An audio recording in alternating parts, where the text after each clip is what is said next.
Hey, Good morning. good morning. Good morning, Rand. How are you guys? Supposed to get snow tonight? Supposed to in the next couple of days, but I don't think it's going to stick. I think it's just going to hit and melt. Yeah, I don't know if we're going to get it, but the mountains west of us are going to get up to a foot. Oh, yeah, I'm sure. I'm sure the hills will.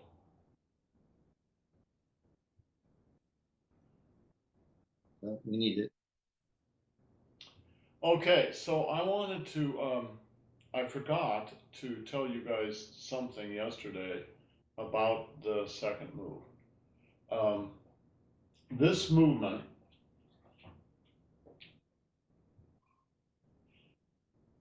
where you come in like this, if you're going to think of this as a chin-up, as a joint lock, all right, watch this hand,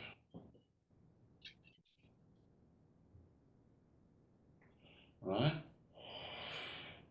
You're coming up underneath somebody's elbow. They've got their hand like this, their left hand, all right?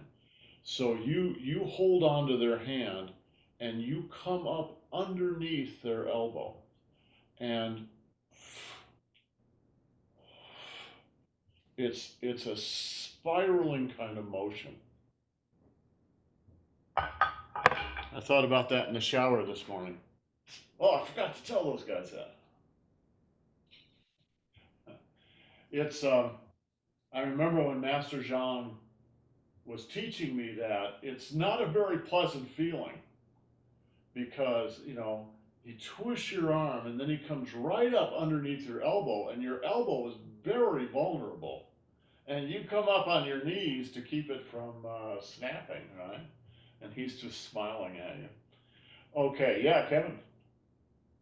Lee's getting better, so I'm probably going to come up in the next weekend or two so you can demonstrate applications on me for the class. Sure, that sounds good.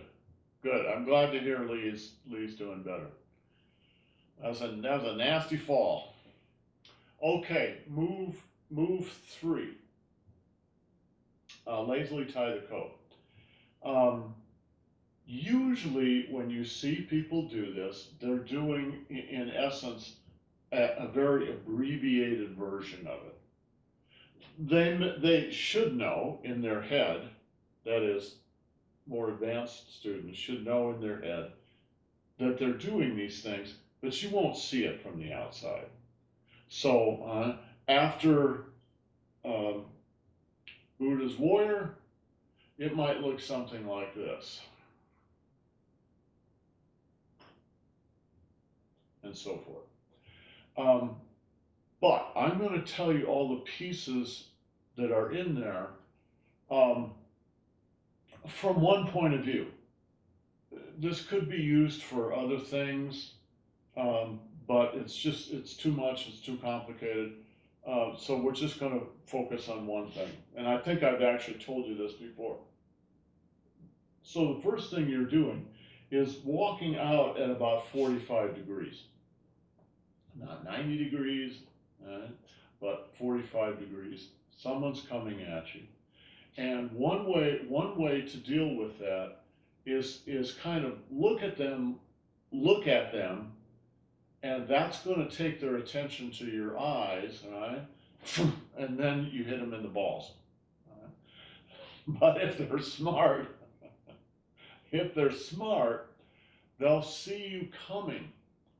And if they're smart and good, they will actually grab your wrists before you get there. So then the question is, what do you do to deal with their wrists? All right? Pop, oh, he's got my wrist. What do I do? The answer to any lock, for the most part, is first of all to try to discombobulate the guy. Try to get him a little off balance, mentally and physically and energetically. So he's got my wrist. He's probably leaning forward a little bit to grab my wrist. All right. So what you do is use your own weight and you drill down. You actually can be twisting your arms at the same time, all right? So pop, always got my wrist, drill down, all right? So it's easy because all you got to do is just relax and fall to the ground, and you have to have a little on energy in your arms. Otherwise, you're going to drop, and he's just going to hold you up like that. So don't do that. You got to actually move down. One of the exercises we have, all right?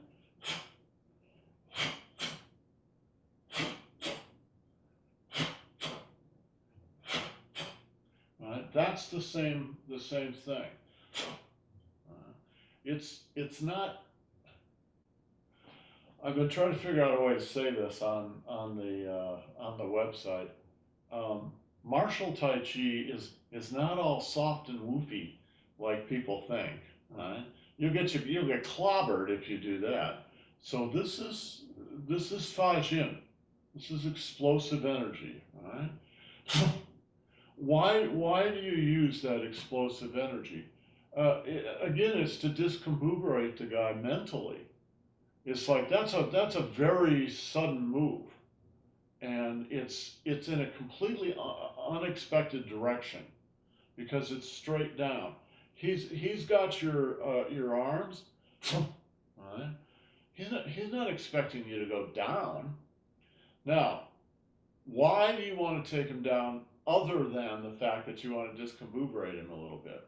It's because the next move's going to go up. All right. So if you want to go up, you start by going down. Hit, you drill down a little bit, right? And now you join your hands. Well, I got to do the hands, right? Why do you join your hands together? Right? You join your hands together. He's got hold of your wrists. So here I am. The guy's got hold of my wrists on both sides. So he's on top. I'm underneath, right? So that leaves me at a little bit of a disadvantage, and he's kind of got control of me like that. What could I do to reestablish some kind of dominance, or at least be equal? The easiest thing you can do is just join your hands together, right? That's usually not impossibly hard. First of all, the guy's not going to expect you to do it, so he's probably not going to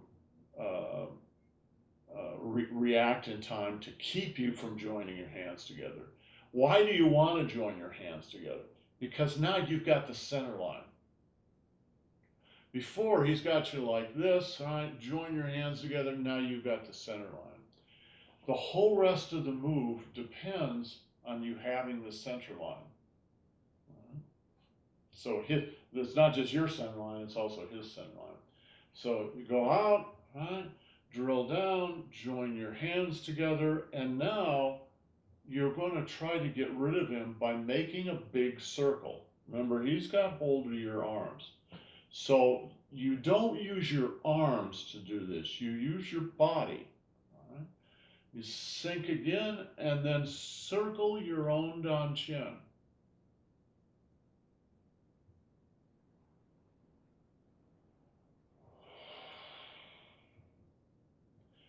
So what does the circle do? Whenever someone's got a hold of you, if you can work into their thumb, you're going to be at a much better advantage to that. Because I have my hand on my arm, but I don't really have any grip on there. So if you work into the fingers, you may even strengthen his grip. So instead, you work into the thumb, and that'll break his grip.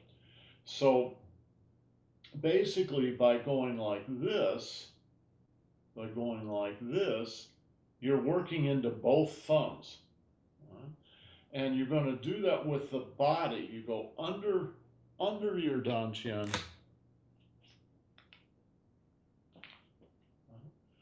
under your Dan Chin, and then over your Dan Chin. And then you push. That push may just be to push him back, right? Or it may actually be a strike. but it's better just to think of it as a push. Again, he may still have hold of you. He probably won't have a very good hold on you, but he may still have hold of you. And now, because you've moved forward, now you jerk back. And it's that jerk back that will get rid of him. You hope. Boom. Make sense? And that jerk back should be pretty strong. Maybe not in the form, but in real life. Boom. Again, you're not doing it with your arms. You're doing it with your body. And the arms just kind of snap along. It's kind of a whip-like motion, right? And then you should end up rocking the baby here, right? So that's the first part of move number 3. Relax. Oh, there he's coming. Hit him in the balls. Join your hands together.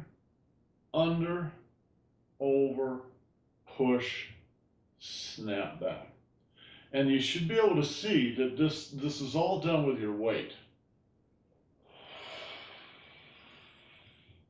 So when you do the form, what you practice is not all the little tiny details in there, because it'll drive you crazy. And not the Fajin. Is in this form you don't do Fajin. Maybe once or twice with a punch. But you don't do the Fajin in here because it's tiring. And you know, this is the first form you teach to beginners, and you don't want them to get all tired, all right? Plus, they don't know how to do Fajin, so it's kind of pointless. All right, so you just go out and then join your hands together, come back, under, push out, and then snap back.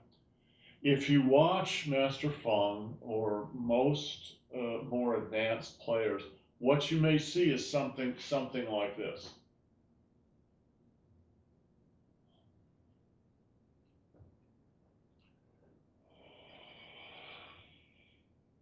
They don't even join their hands together until they get to the top of that circle. So it's very sort of abbreviated. They sort of elide over a lot of things. So what are they actually working on? What they're working on is the weight shift and the rhythm. Right? Just the weight shift. Just get that idea in your body of shifting your weight.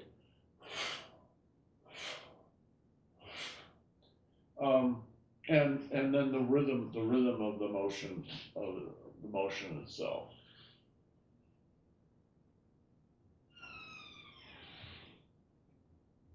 But those are all the pieces in there. Okay. If Kevin comes up here next weekend or sometime in the next few weeks, I'll demonstrate this next move on him. The next move is a joint lock. Right here.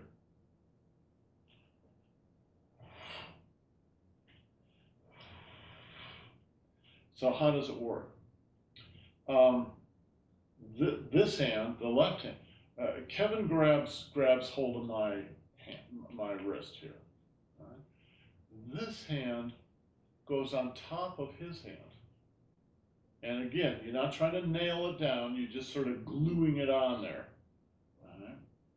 And then this hand comes up and over, and then it twists. So he's got you come up over on him, and now you've got him. And then, right, now you've got him in both ways. You've got his hand here, you've got his wrist here, and now watch this quad. If somebody gets you good with that, it feels like your wrist is going to snap in just a second, and it will if you don't do it right. So a lot of these joint locks, Master Zhang didn't teach in class because they're just too dangerous. If you don't know what you're doing, if you're not fairly experienced, you may not be able to judge how much pressure you're putting on someone, and you can break someone's wrist very, very easily because you've got all the leverage. But that's the idea, right? Joint lock. And the joint lock is into this quad.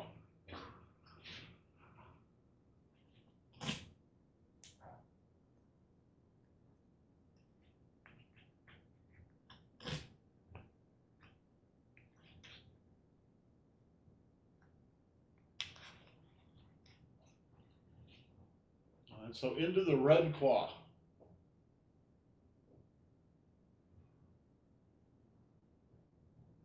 Not the blue quad, the red quad.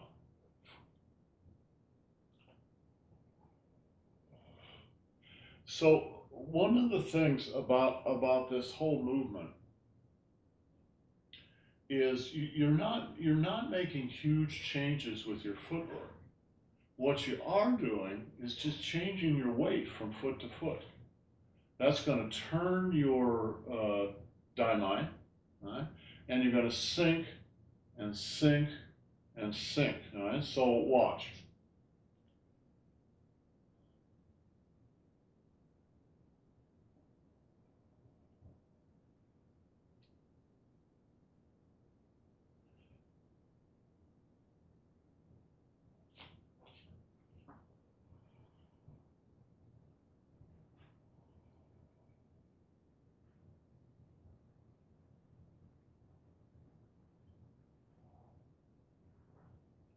Right? It's just back and forth and back and forth.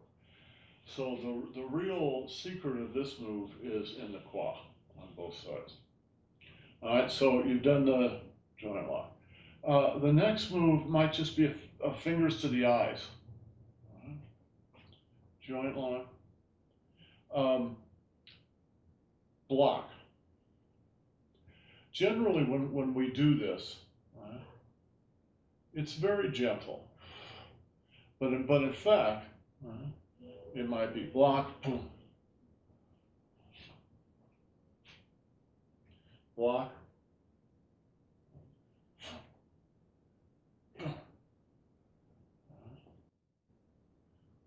block, straight into your eyes.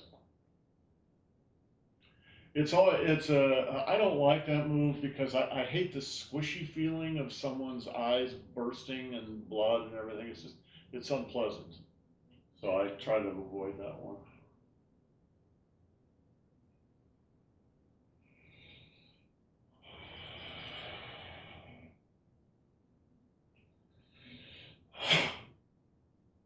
The next move is an elbow to the jaw. So, all right, maybe you blind this guy, oh, and somebody's coming right up behind you, and he's going to shove you in the shoulder.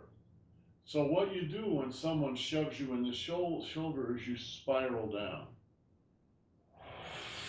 which means you can spiral right back up. And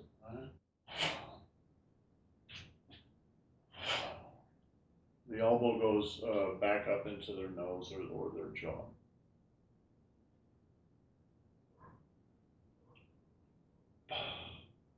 And then chin up. And this is just a classic reverse chin up. So, how can I do this? So think of this as the forearm. A regular chin up, forward chin up, just means your palms are facing each other. Reverse chin up just means your left hand is reversed, right? Or if you're left-handed, your right hand is reversed. So if you're just doing a regular forward chin up, this hand is controlled by the danjian. And this hand is going to be above, right on or just above the elbow. Boom.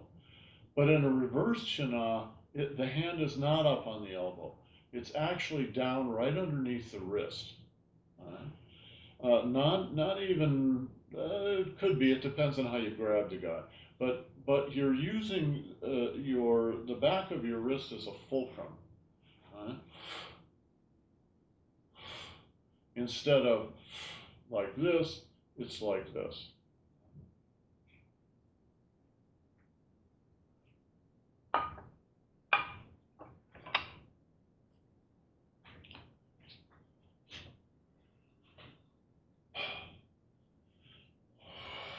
Reverse chin up. Now, the next move, somebody has um,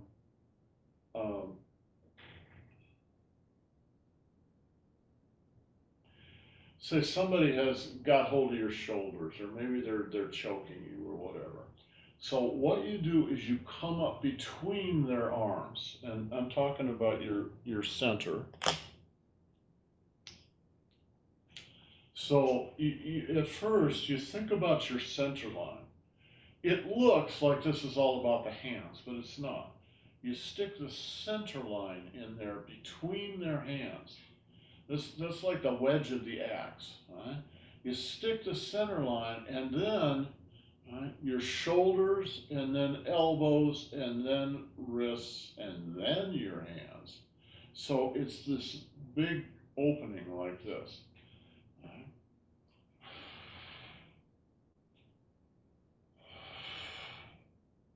And then once you get their hands spread out, you bring your knee up into their whatever you can reach. Their balls, their tummy, their face, if you can.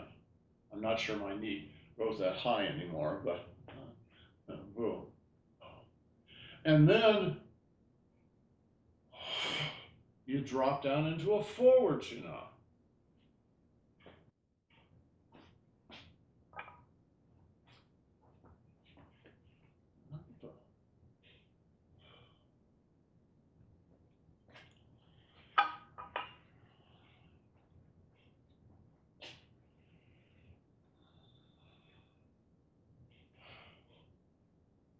Watch my foot.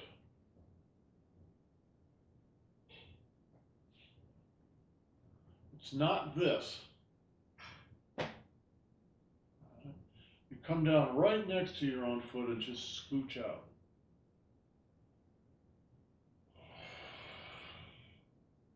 Yeah, Kevin. So when you're doing are you trying to get their arms off your neck? Are you hitting their elbows and trying to bend the elbow, or all of the above? Well, when you're trying to control someone's arms, you're better off grabbing them out farther away from their body because they have less leverage and you have more leverage. So you can think of coming up underneath, uh, from underneath in the center, and then spreading it out, right? So by the time I get here, I've got hold of I've come down their arms and I've basically got their wrists, right? Um, all these applications are kind of idealized. It's important to know what they are, and it's important to form the right XINYI and then work on the NEIGONG. But the truth is, in real life, it rarely goes that way. So yeah, it's possible that the person might be a sitting duck, and you might get them like that. But chances are that won't work. So just remember, this is an idealized form to practice things. It's not the way it happens in real life. In real life, you might come up and start this, and he just super goes hard on this side. You're not going to move this side, so now you're going to have to do something different to take care of him. But you know, but in the form, it's kind of idealized. Everything you do works perfectly, and so you're trying to really practice the perfect version of this. Okay, where were we? All right, okay, here. All right, and now somebody's coming from the other side. Maybe they're sort of shoving you. You chin up. They're sort of shoving you. So you just now you're going to wind down into that foot there, and then you're going to come back. Boom.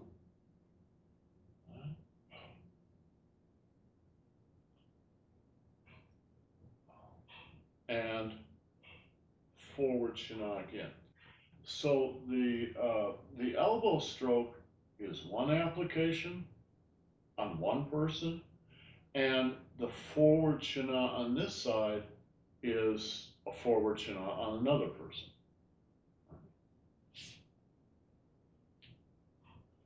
Forward Qinna on the left side, elbow strike, forward Qinna on the right side. And you'll notice, I had this question in the earlier class, whenever you do a Qinna on someone, you want to use your weight if at all possible, because if you can't use your weight, what you end up doing is just trying to use muscle to do it. And that's not really terribly effective. So when you Qinna somebody on the left side, you want to sink into the blue qua, which means your weight's going there. And then you come on the other side, now you want to sink into the red qua on this side, and use your weight on them. The joint lock itself takes a certain kind of skill, but the joint lock itself is not the thing that gets you. What gets you is when they put the weight on it. All right? So there's the lock, and boom, and then there's the weight on top of it. And of course, if you're any good at it, it just all sort of feels like it's one thing, but it's actually kind of two different things. Okay, does all this make sense? Okay, so in this move, I think we established that there were 10 yin and yang cycles, right? And I don't remember how we counted them, so I'm going to have to go through here and figure it out. 1, 2, 3, 4, 5, 6, 7, 8, 9, 10, right? So there are certainly lots and lots of other things that you could do with this, but I think we should just stick with these applications as kind of being easy, obvious applications, and they tie up with the 10 yin and yang cycles that we've established in here. Right? So again, right? Yin, right? Yin, you relax, and as you're relaxing, you're winding up in this leg here. That's yin and yang. Yin, yang. Yin, yang. Yin, yang. Yin, yang. Yin, yang. Yin, yang. Yin, yang. Yin, yang. Yin, yang. I can do it, I just can't say it. All right, Rand, does this make sense? Okay. So there's the first 3 moves. And I think we should just go through the whole form like this. So if you understand this, then the yin and yang cycles and the applications should give you the XINYI. All right. Now on top of that, now you have to do the NEIGONG. All right. So I've talked about that a little bit, but let's go back to the beginning. We only got about 15 minutes left, so we can't do the whole thing. But let's go back to the beginning of the first move and talk about the NEIGONG. And we've talked about a lot of this before, so hopefully it won't. And we mentioned some of it. I mentioned some of it yesterday. So Peng, Lu. All right. You've gathered a big armful of energy, and now you're going to breathe it into your third eye. You breathe in, and then sink it down through the body to the Dan Qian. All right. So if it's coming into the third eye and sinking down the body to the Dan Qian, what energy channel are you using when you sink it down?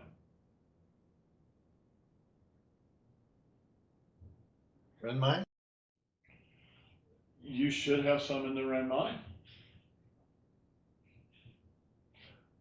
What else? How many vertical channels are there in the body? Many, but what are the ones we pay attention to? What's the one in front? Renmai and Dumai. Renmai, Dumai, and I can't remember what the pole. The name in China, they don't call China China. They call China Zhonghua. Right? It means the central kingdom. This is the Chongmai, right? The central channel. That's the biggest, most important channel in the body, so you got to know it. Right? It's essentially the spine.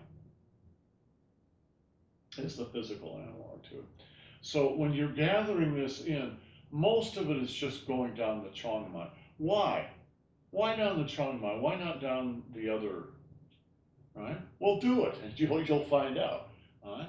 You bring it down the Renmai, you're going to close. You bring it down the Dumai, you're going to open. You bring it down the Chongmai, it's more neutral, just because it's more balanced. So in fact, you're using all three of the channels, but most of it is the Chongmai. Right? And it pools in the Dan Qian, and then Peng again, Liu, An, and Qi. Right? Qi is, you brought the energy down. Qi is concentrating it in the Dan Qian. Now, if you watch an experienced player who is being less casual with their form and their Qigong, when you bring the energy down in, you pause. Why? Because the energy needs to get into the Dan Qian. Plus, you're cooking it. This is the theory of the three burners. All right? It literally, as it enters into the body, you actually cook it, you digest it. All right? And now that energy is in a form a little more easy for you to absorb, and it absorbs, and now it spreads through the body, through every inch of the body. So you gather the energy, breathe it in, sink it to the Dan Qian, and then give it a moment to cook and spread out to every cell in the body. And you should feel that. If you can't feel it, then make it up in your head and feel it that way, right? Just feel it go out to every cell in the body and nourish every cell. And then again, and again, and on the third one, sink to the ground, and then you come up from the ground. When you come up from the ground, come up through the central channel to the top of the head, and then the energy comes down the arms again to the tips of the fingers and down the legs to the tips of the toes. So it's moving through the channels, right? Down to the ground. Now up the central channel to the top of the head, and now down the central channel and then into the shoulders, elbows, wrists, and fingertips, and again down the center to the Dan Qian, down the legs to the ground. Boom. So you don't pay attention to this and then just ignore that. you should be paying attention to the energy channels and the flow of energy in the body all the time. Now, this sounds kind of complex, and it is in some ways. But once you get used to it, you don't have to think about it anymore. What you do is you just feel it. All right?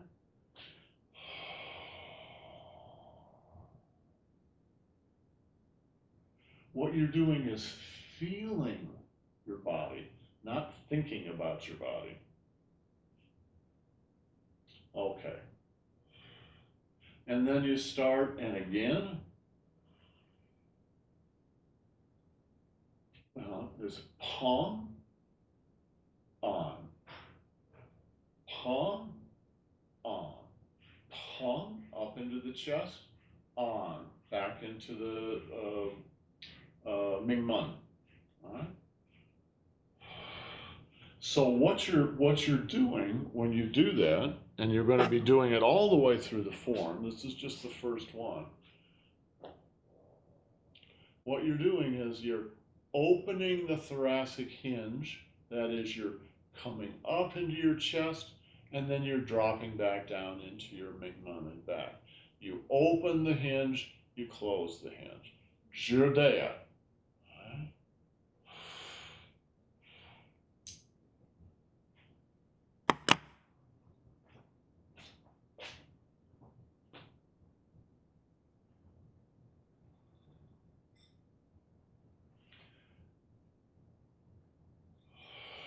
What's that? That's just another version of the same thing. Center chest, lower back. Center chest, draw in, lower back. All right, so there's a little difference there because this one is so close, there's not really much Lu in there. Right? There is some, but it's like 1/4 of an inch long. Right? This one, oh, it's more like about 18 inches long. Right? So up into the chest, you're using your the top of your wrist and your forearm to lift the guy's arm, not with your arms, but with your palm, your expansiveness. You just expand up under him, and now you're going to draw him in. If he's neutral or going backward, then that forward draw won't work. You have to listen to his energy. He's coming in. Maybe he's already got you by the throat, but he's leaning into you. That counts as forward coming energy, right? So you come up underneath him and you take advantage of his forward coming energy to draw him in even more. Pong Lu. Right? What is Lu energy?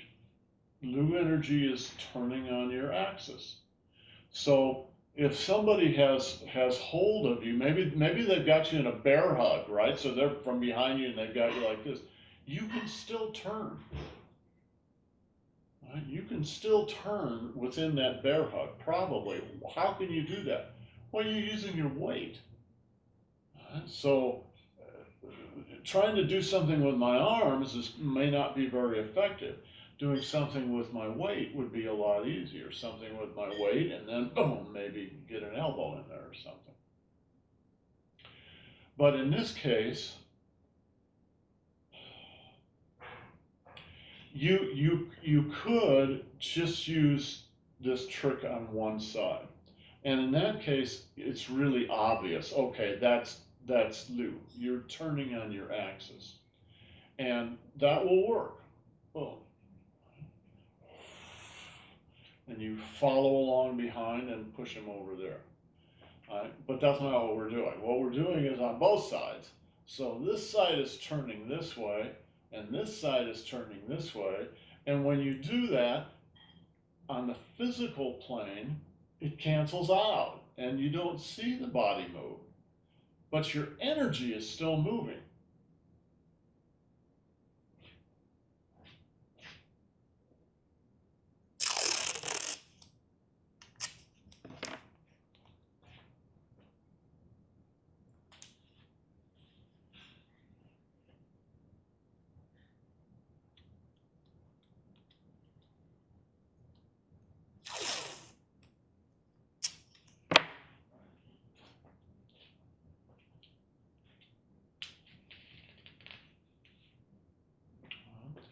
So even though I'm messing around up here, I'm still using my daimai.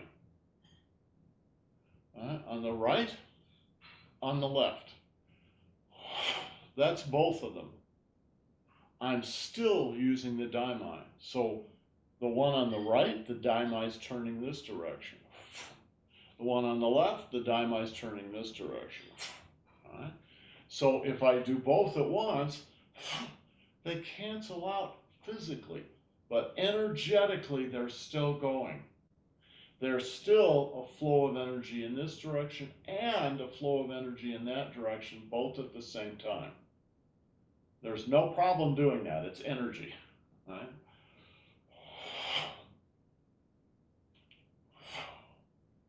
This motion here is called feng kai. It means to split. So say that the guy's in really, really close on you. You come up underneath him and split. And you split, he's gonna split. And then you're going to do that. This whole motion is defensive. Hopefully, by the time you've pulled this guy in, he will 99 times out of 100, he will start going backward. He probably will go backward even physically, but even if he doesn't go backward physically, he'll go backward energetically. So you might say his physical body doesn't change, but his momentum changes. And you have to be able to hear that change in momentum, because your counterattack rides on his change in momentum. All right? You pull him in, and when you feel him start to move back, that's when you counterattack. If you don't feel him start to move back, you may not want to counterattack. Right? But, oh, he started to move back. Ground yourself and now push him, because he's already moving in that direction. So you help him do what he wants to do. Boom. All right. So Peng, Lu, An, Qi. Why the An? Well, don't forget, with Peng, you've raised a lot of Qi. Not all your Qi, but a lot of your Qi up into your chest. All right? And you've used that like a big ball. Right? It's like you've created this giant ball that's rolling backward. Now you need to get down to where you're in contact with the ground so you can use the ground to shove him off this way. So you come up into the Tanzhong, and then you drop into the Ming Mun, and all the way down the legs into the ground, and then you come out from there.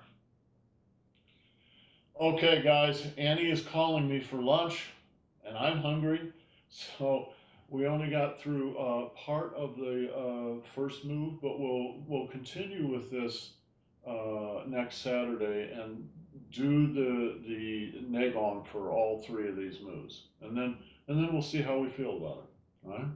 Any questions? Any comments? Anything? Did you know Greg is now in Portland? No, is he really? I got a text from Matt last night. No kidding. What's he doing? Don't know. That's all I think Matt was at work, so I'll find out. Well, everybody's leaving San Francisco. They can't stand San Francisco anymore. But I'm not sure Portland's all that much better. But we'll see. All right. Well, yeah, that'd be. I was thinking about him the other day. It'd be interesting to say hi to him again. Anyway, you guys have yourselves a great week. We'll see you next time. Ciao.